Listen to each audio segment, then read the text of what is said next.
வாசுதேவநல்லூர் தொகுதி எம்எல்ஏ பேர் யாருக்காவது தெரியுமா? யாருக்காவது தெரியுமா?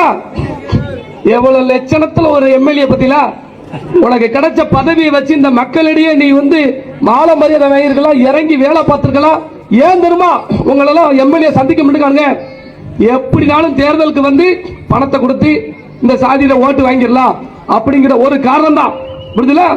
சாதியை கொடுத்து உங்கள்கிட்ட பணத்தை கொடுத்து நான் ஒன்னே ஒன்று சொல்ல பாருங்க, பணம் வாங்கிக்கோங்க.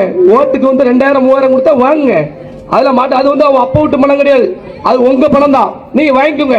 ஆனா வாசகர் தொகுதியில நான் யார கை கட்டணும் அவங்களுக்கு நீங்க வாக்களிச்சு அப்படின்னு சொன்னா உங்களுக்கு நான்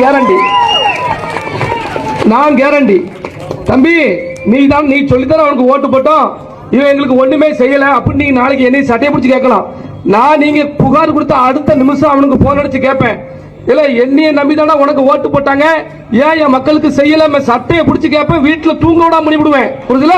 போராட்டம் நடத்துவேன், அப்படிதான் நிப்பேன். அதனால சொல்லுதேன், எவனுக்காக ஒருத்தருக்கு ஓட்டு போடதான் போறீங்க, அதுக்கு உங்கள நமக்குன்னு ஒருத்தன் உருவாயிருக்கான், அவன் பேச்ச கேட்டு ஓட்டு போடணும் அப்படி நீங்க எல்லாரும் நினைங்க. புரியுதுல?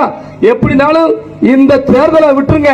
அடுத்த தேர்தலில் சங்கரங்கோவில் தொகுதியும் வாசகர் தொகுதியும் பொது தொகுதியா மாற்றியே தீர்வோம். தேவமர் அதுல மாற்று கருத்தே கிடையாது.